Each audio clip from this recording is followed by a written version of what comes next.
Hello and welcome to the Amateur Austenite. My name is Frances Duncan. I am an author and the founder of the Jane Austen Society of New Zealand. My very special guest with me today is my friend Sian. Hello, folk. And today we are discussing Chapter 7 of Persuasion by Jane Austen. Quite a bit happens in Chapter 7. So Captain Wentworth comes to visit at Kellynch, and then he meets the Musgroves, and then he's going to have dinner with the Musgroves, and Anne narrowly avoids it because little Charles has broken his collarbone. And then the next day, she ends up having to meet Captain Wentworth because he comes to see her and Mary on his way to go shooting with Charles. And Captain Wentworth tells his sister that he wants to get married. That's a brief summary. There's actually a lot in this chapter, like all the others, of course. I love that Mr. Musgrove wants to give Captain Wentworth wine. So impatient was he to show his gratitude by seeing Captain Wentworth under his own roof and welcome him to all that was strongest and best in his cellars. It would not only be wine, there'd be brandy smuggled, Ooh. No doubt. It's so funny. I think she picks up so much on the foibles of, the reasons why people do things. There are a myriad of reasons, and you're right. She's right. People will just invite people over for dinner because, I've got a really great wine there, or, it's that wanting to show off to the neighbours, isn't it? And they did say in the last chapter that when Captain Wentworth was last in the neighbourhood, the Musgroves met him. So that's when the girls would have been kids. Yes, they would have been very young. Which is crazy now that he's now viewing them as potential wives, when last time when he was an adult they were children. But 8 years, 9 years? Yeah, 8 years. So if they might have been 11, they're now 18, so that's 19, isn't it? The eldest one's They're 19 and 20. 19 and 20, so they would have been 12. So yes, they would have been children. Very much children in those days as well. They would have, still been wearing their hair down and their aprons and things like that. So Anne has quite a bit of anxiety. A very few days more, Captain Wentworth was known to be at Kellynch. So she's hearing all this stuff secondhand. And then a week must pass, only a week in Anne's reckoning. And then she supposed they must meet. And soon she began to wish that she could secure even for a week.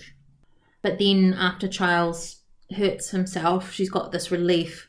She could not hear of her escape with indifference. The manoeuvrings and the self-justification that her brother-in-law and Mary go through. They're so selfish. They know that Anne can manage a crisis, though, and she does. She manages the crisis really well.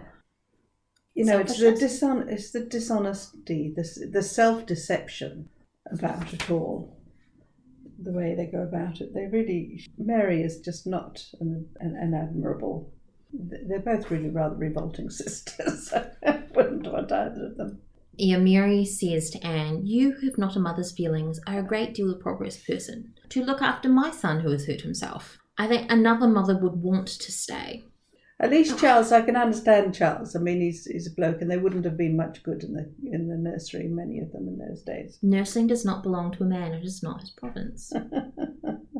But Mary's concerned that she will be in the way, and Anne says to her, "You will not be hysterical again." No, of course not. There's no reason to be. Oh, I love that. In the joy of her escape, Anne is still feeling such a sense of relief, even though she's worried about little Charles. So Charles the elder, Charles, Mary's husband, decides to go to dinner first to meet Captain Wentworth because little Charles seems to be getting on quite well. And it says, "Husbands and wives generally understood when opposition will be vain." I was thinking of the bit earlier where you commented on, gosh, this is a really long sentence while we were reading it out. And that's where the two young aunts, Charles' sisters, come to visit. And they're just raving about Captain Wentworth. And it's that sort of great long sentence just gives you that whole image of these young things just going on and on and on and on and on and about how handsome he is and how good they are. And this is great, and you can just, the constant yabba, yabba, yabba, yabba, yabba. Probably talking on top of each other. Which is how it comes through in that whole long sentence. It's just they go on, and they're so enthusiastic they don't have a time to take a breath even. The heads were both turned by him, and off they ran, quite as full of glee as of love, and quite forgetting their poor nephew, who they'd come to see. Yes. I think this is a foreshadowing to Louise's accident that happens later and Mary's victim mentality about that and Anne's excellent handling of the situation. Oh, yes. Yeah, that foreshadowing of the girls who just sort of rush off willy-nilly without thought, and Mary who's constantly a martyr. Or being in hysterics. It also harks back to when she was sick. I was dreadfully alarmed yesterday, but the case is very different today. I know. Exactly how she was saying when she was sick. She's like, I was perfectly fine yesterday. It's just today. Yes. Well, I guess illnesses can strike like that, of course. So Charles decides to go to dinner to meet Captain Wentworth, and then Mary decides that she's going to go too and leave Anne with her child. And she finishes with, I should not go, you may be sure, if I did not feel quite at ease about my dear child. I love the way she finishes with my dear child as she's abandoning him. I have not the nerves for this sort of thing. Anne knew herself to be the first utility to the child. Yes. And what was it to her if Frederick Wentworth was only half a mile distant making himself agreeable to others? She just wants someone to want her. It was the same when she was coming to Uppercross, to be of use, to actually be wanted. To feel a value. Because she doesn't get that in her father's house. No. She's only Anne. Then the next morning, Charles and Captain Wentworth have breakfast at the Great House because Captain Wentworth has managed it that way, so to stay out of the way of the sick child. But it seems very much like he's trying to avoid manipulation, Anne. very much so. Yeah, and then he sends Charles ahead of them because Charles has to go and pick up his dogs from the house to warn Mary and presumably Anne that he's coming. I think he's giving Anne warning, which is really sweet. And then what happens is such an uncomfortable passage.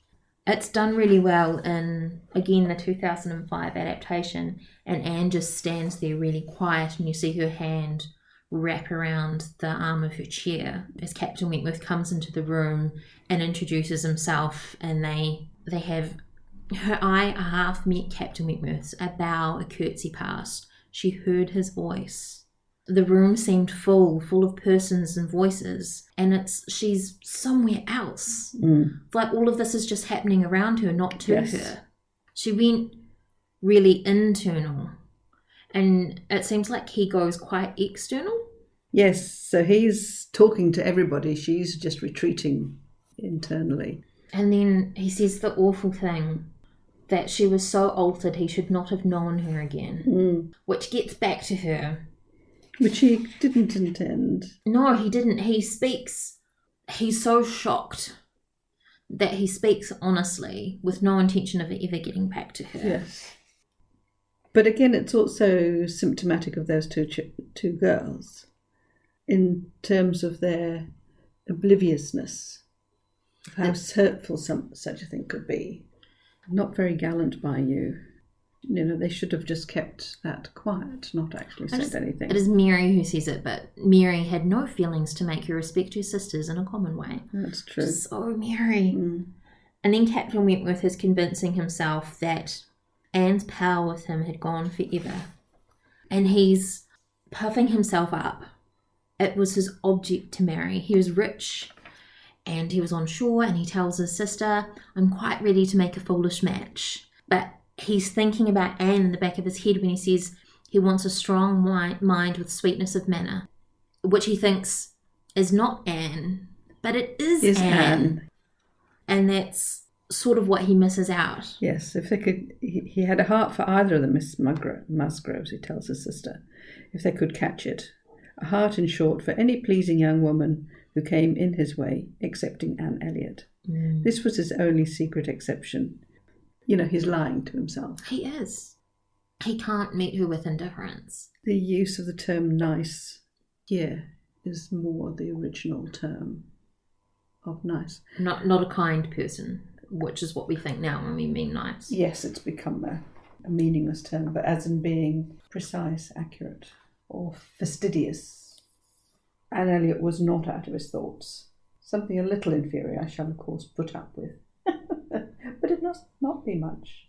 I have thought on this subject more than most men. And I bet he has constantly since she rejected him. But he still hasn't married. No, he hasn't.